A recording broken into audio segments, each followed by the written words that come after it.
Olá, sejam todas e todos muito bem-vindos a mais uma edição do Uma Breja com Palavras. Roda a vinheta.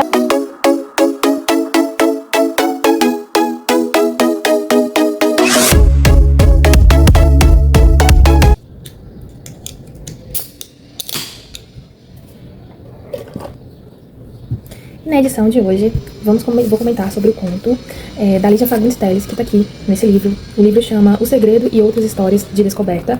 O nome do conto é Herbário. É basicamente o primeiro conto dessa coletânea. E esse conto é um conto muito especial, porque, assim, trata de a narradora personagem é uma menina que tá passando ali pelo processo de menina a mulher. E como diz o próprio título do conto, né, Herbário. Herbário que se trata de uma coleção de folhas de plantas prensadas, né? Geralmente quem faz esse tipo de acervo são botânicos. E o que tem a ver essa menina que tá passando dessa transição de menina para mulher com esse herbário, né, que é uma coisa totalmente ligada a botânicos. Ela morava num sítio junto com a mãe e duas tias. E elas tiveram que receber um primo, né, que vinha da cidade, que estava passando por um momento de convalescência. Ele estava doente, só que até então não foi revelada a doença que ele tinha, porque apesar de todo mundo se questionar, e ela ainda virar pra mãe dela e perguntar assim, mas convalescente de quê? Que doença é essa? E a mãe dela vira pra ela e fala assim, mesmo que eu soubesse, eu não te diria. Pra deixar cada coisa no seu lugar, né? No caso, separando os adultos das crianças, né? Como se fosse, e ela deixa claro, né, que naquela época lá, as doenças era algo muito íntimo. Então, no caso, era muito íntimo do primo que era convalescente e ninguém podia ficar sabendo do mal que tinha ali sucedido. O conto já inicia com a menina chegando no bosque para poder catar essas folhas. Porque quando o primo chegou no sítio, ela foi servir, ela conta que ele chegou numa noite de inverno, que fazia frio, e que uma das tias, que era tia Marita e tia Clotilde. Tia Marita era que fazia bordados. Ela fazia tapetes, espalhava pela casa inteira, e tia Clotilde era que lia as mãos, lia as cartas. Então tem toda essa mistura de uma coisa mística com a natureza. O conto é basicamente ali uma metáfora, né? E utiliza da natureza e de todo esse misticismo que deixa um pouco, né, de pitadas desse misticismo com a presença de tia Clotilde, do ato de tirar as cartas e de ler a mão.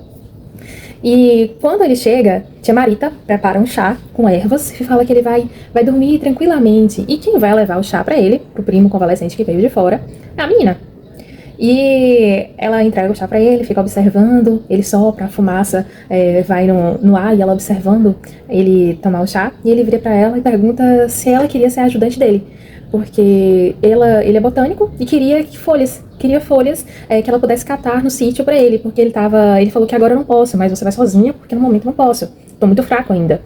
E ela começa a partir daquele dia, todos os dias, ir ao bosque e ficar procurando essas folhas diferentes pra ele.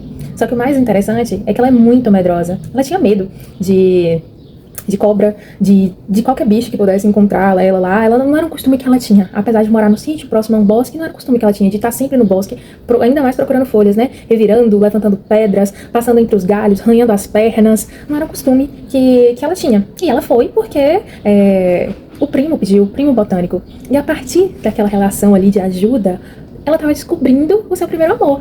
O primeiro amor que chegou assim de uma forma diferenciada na vida dela, né, como ajudante do primo botânico. E o primo, um rapaz mais velho e tal, que pediu a ajuda dela.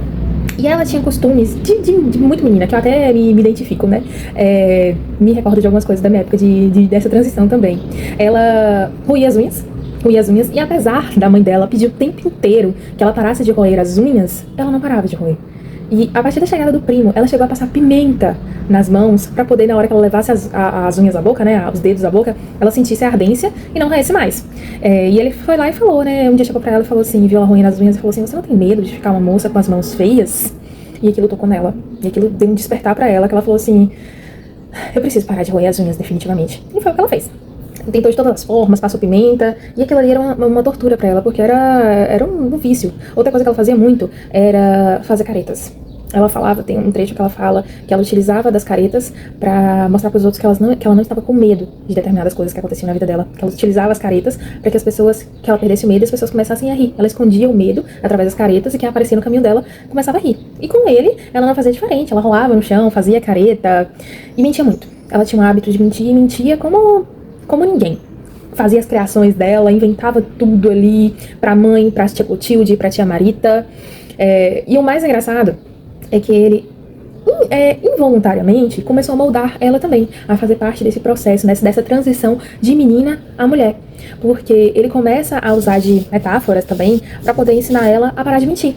Ele utiliza da sabedoria, né, de botânico dele, fazendo comparações com folhas de plantas, com algumas ervas, com o formato das ervas, para poder ensinar ela e parar, para fazer com que ela parasse de mentir. Ele sempre cobrava a verdade dela e trazia o valor, o verdadeiro valor que a verdade tinha, e falava, né, como é que ficariam os mentirosos no final dessa história. E ela começou a falar para ele a verdade das coisas, mas ela mesma dizia que a verdade era tão sem graça, que quando ela ia no bosque catar as folhas pra ele, ela sempre, as fáceis de encontrar, ela chegava pra ele e inventava uma história, contava que ela teve que subir, que ela teve que descer, que teve que levantar pedra, que teve que passar entre os galhos, tudo como se fosse um caminho muito difícil de chegar, uma folha de difícil acesso. E para que aquilo ali fizesse com que ele ficasse encantado por ela, que ele ficasse mais preso. Ela falava do tanto que ele ficava analisando as folhas e ela queria que ele analisasse a forma que ela falasse. Ela queria dessa forma fazer com que ele se aproximasse ainda mais dela. E acontecia, só que no final das contas ele falava assim: agora me conta a verdade. E ela sempre falava: a verdade é tão sem graça. Como ela deixa atos corriqueiros de lado, que ela fazia o tempo inteiro, para poder se moldar e para que seja notada de maneira diferente. E aí fica essa mensagem, né, de como coisas que às vezes passaram pela nossa vida e achamos que eram tão simples e acabaram que causando, né, grandes transformações, como o primeiro amor, que no caso dessa menina, a fez perder alguns medos, a fez deixar atos corriqueiros de lado, a fez mudar de conduta. E sim, por que não falar de como ela agarrou essa oportunidade, né, de usar das artimanhas que ela tinha para poder se aproximar cada vez mais dele. E é um conto muito bonito. Eu gostei bastante, me identifiquei bastante. E quando eu li o conto, acabou que me lembrando também de duas músicas da Tchê, que é Mexeu Comigo e Piscar o Olho. Esse início, né? O Mexeu Comigo, que fala ali daquele despertar, só que no caso da música é correspondido. No caso do conto, fica assim... Ele se importava muito com ela, ele tinha construído um elo com ela, mas não da maneira que ela queria. Ela queria um romântico, né? Ela tava ali na descoberta do primeiro amor.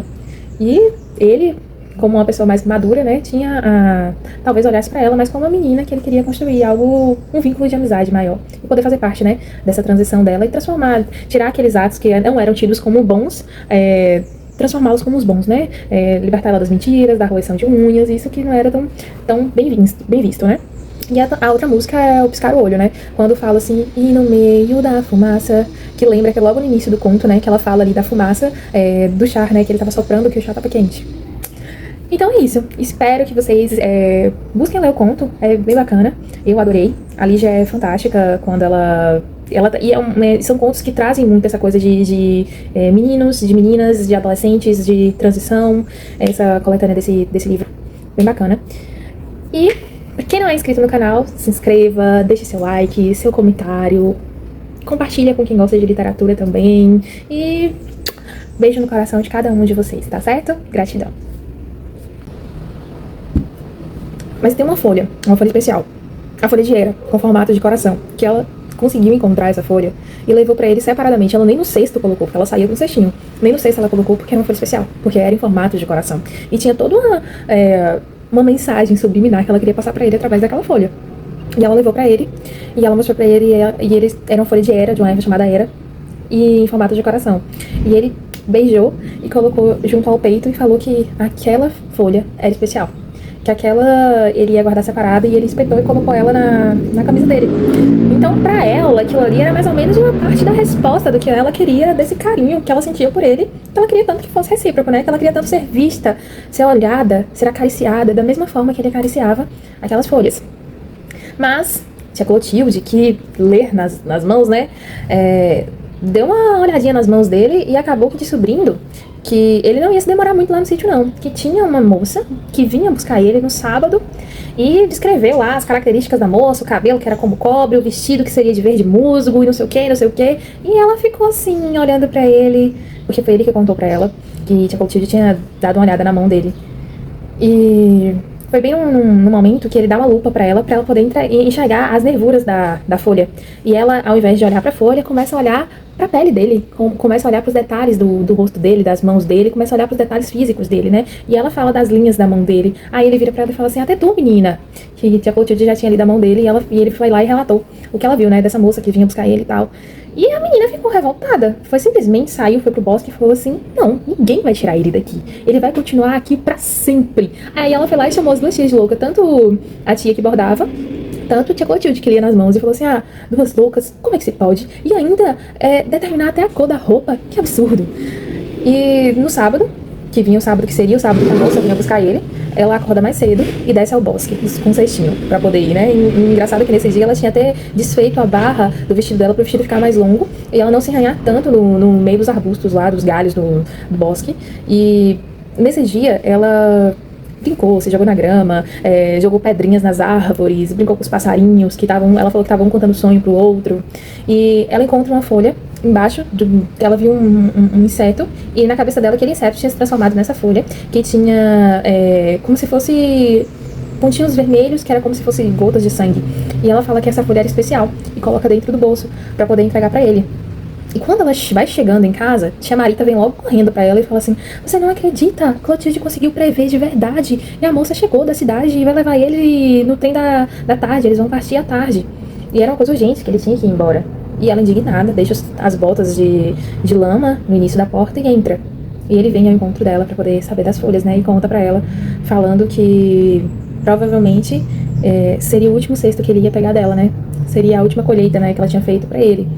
E falou... Só que rapidamente ele percebeu, como já estava conhecendo muito ela, percebeu que ela estava mentindo. Ela entregou o cesto, ele foi lá e grudou no pulso dela. Nisso que ele gruda no pulso dela, ela tenta sair de um lado, sair pro outro, e tenta fugir, e ele fala assim, ele fica cobrando a verdade dela e que ela mostre o que ela tá escondendo. E isso ela vai lá e decide, e pergunta, você quer ver mesmo? E ele fala, quero. Aí ela vai lá e entrega a folha pra ele, né? E o conto termina, né, dele se questionando a ela, né, que talvez Tia Clotilde consiga prever no tarô, né, nas cartas ou nas linhas da mão, os reencontros. É um conto muito que traz essa coisa metafórica, né, mistura a linguagem mística com a natureza. E é muito bonito, né? Ver esse esforço, né? Essa oportunidade que ela tinha de estar cada vez mais próximo dele, de todas as artimanhas que ela criava para poder de estar mais próximo dele, de usar da mentira para poder convencer ele, para poder divertir ele quando ela se jogava no chão, para poder arrancar gargalhadas dele. E como ele fez parte, né, desse processo de amadurecimento dela, desse processo de menina para mulher, que é muito bonito. Ela se importar com o que ele falava, né? Não se importava com a mãe, não se importava com as tias, com o que elas falavam, com o que elas cobravam, como o ato de roer as unhas, mas com ele conseguiu surtir efeito, né? E como é bonito ver a Lígia, ela brinca, né, com essa questão da natureza, ela traz até uma linguagem, né, de botânico mesmo, alguns nomes de plantas que eu desconheço, mas com certeza ela colocou ali pra poder casar, né, com o nome do conto e com a profissão do personagem principal, que é o primo botânico. Como ela deixa atos corriqueiros de lado, que ela fazia o tempo inteiro, para poder se moldar e para que seja notada de maneira diferente. E aí fica essa mensagem, né, de como coisas que às vezes passaram pela nossa vida e achamos que eram tão simples e acabaram que causando, né, grandes transformações, como o primeiro amor, que no caso dessa menina, a fez perder alguns medos, a fez deixar atos corriqueiros de lado, a fez mudar de conduta. E sim, por que não falar de como ela agarrou essa oportunidade, né, de usar das artimanhas que ela tinha para poder se aproximar cada vez mais dele. E é um conto muito bonito. Eu gostei bastante, me identifiquei bastante. E quando eu li o conto, acabou que me lembrando também de duas músicas da Tchê, que é Mexeu Comigo e Piscar o Olho. Sim, início, né? O Mexeu Comigo, que fala ali daquele despertar, só que no caso da música é correspondido. No caso do conto, fica assim... Ele se importava muito com ela, ele tinha construído um elo com ela, mas não da maneira que ela queria. Ela queria um romântico, né? Ela tava ali na descoberta do primeiro amor.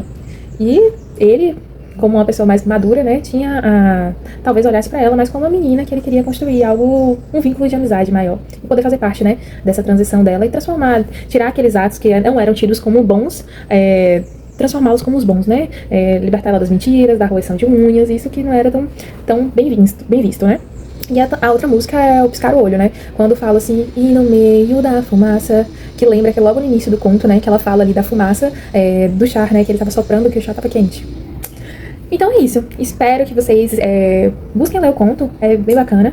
Eu adorei. A Lígia é fantástica quando são contos que trazem muito essa coisa de meninos, de meninas, de adolescentes, de transição. Essa coletânea desse livro. Bem bacana.